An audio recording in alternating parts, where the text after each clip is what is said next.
이거는 컴퓨터 가게를 하는 손님들한테 컴퓨터를 팔면서도 너가 사장님 의무쯤에서 제작하는 혹시 610, 660, 690 보드에 따라서 성능이 바뀔 수 있지는 않을까? 정말 정확한 조합이 맞을까? 저기 직원들아, 너 셋 중에서 최고 잘생긴 직원 빨리 아무나 한 명 와봐. 어차피 다 부를 거야. 인텔 12세대의 가장 핫한 CPU가 뭐야? 전부 다요. 전부 다. 여기 보면은 i3, i5, i7 여기 가까이 온나? 자, i3 12100 예. 이거 사무용으로 많이 들어가지. 12400F인데 오늘 내장 그래픽으로 할 거기 때문에 12400으로. 그 다음에 i7에서 12700K, KF나 K나 같은 거라고 보시면 돼요. 3, 5, 7 세 가지가 가장 많이 나가고 있어. 그럼 니한테 물어보자. 너가 오늘 사무용 컴퓨터 i3 12100을 사러 왔어. 네. 메인보드를 610, 660, 690 중에 뭘 쓰는 게 가장 좋을까? 보통은 사무용이나 610을 많이 써요. 자, 보통 이거를 붙이잖아. 만약 660을 붙이면은 전력 제한 해제는 얘는 95까지인데 얘는 최대한으로 다 풀리잖아. 그렇죠. 얘가 좀 성능이 좀 더 잘 나오진 않을까? i3에 690까지 붙이진 않겠지만 혹시 얘를 붙이면 CPU 성능이 더 잘 나오진 않을까? 많이 궁금해지네요. 에즈락 이제 한 회사의 걸 가지고 갈 거예요. 그 다음 정건 이리 와봐. 빨리 와, 바쁘다. 저쪽에서 이야기하는 거 대충 들었지? 아니요. 12400F. 너가 상담할 때 12400 CPU를 선택한 손님들한테 보드를 어떤 걸 가장 많이 권하지 우리가? 저는 660을 660을 권하지. 근데 만약 610과 660에서 CPU 성능 차이가 안 난다면 610도 괜찮아요. 얘들 두 개 가격 차이가 많이 나. 6만원 정도 나지만 다른 660 보드하고는 15만원씩, 13만원 이렇게 차이가 나거든. 근데 만약 12400에서 성능 차이가 안 난다면, 아주 고사양의 게임을 하지 않는다면은, 방열판이 그렇게 많이 필요하지 않는다면은 일로 가도 되는 거 아니야? 그렇죠. 근데 또 만약 690을 했는데 오버클럭 CPU가 아니야. 아니지만 660과 690에서 성능 차이가 만약에 얘가 더 많이 나온다면 그러면 또 고민되는 거지.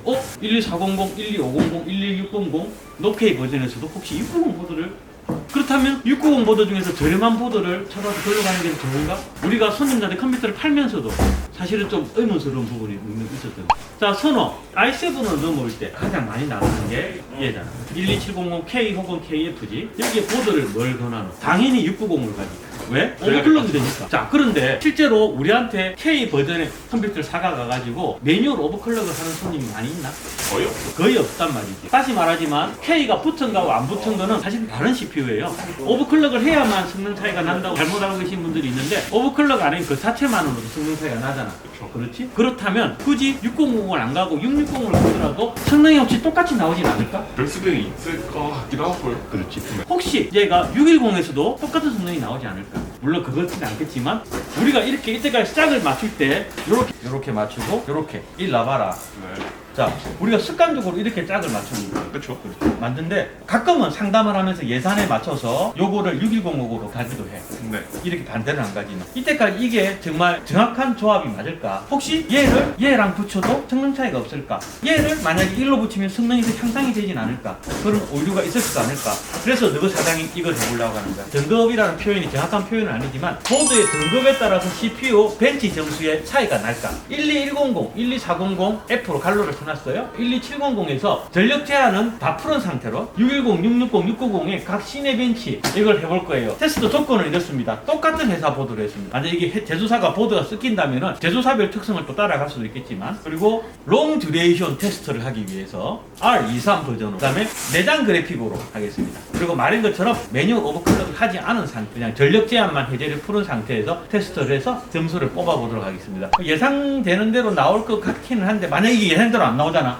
그럼 우리는 이때까지 보드 회사에 쏘아야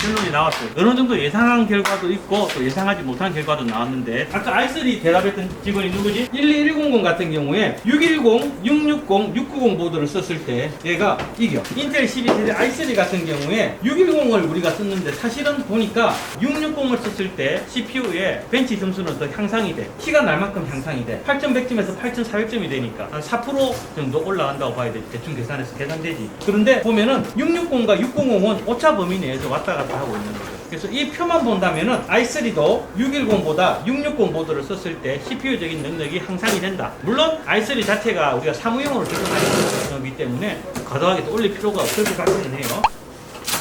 여기 아까 12400 내가 아까 12400 했지? 네. i5 12400 우리가 많이 쓰는 거 있죠. 이런 거 같은 경우는 610, 660, 690 보드 셋 다 큰 점수 변화가 없어.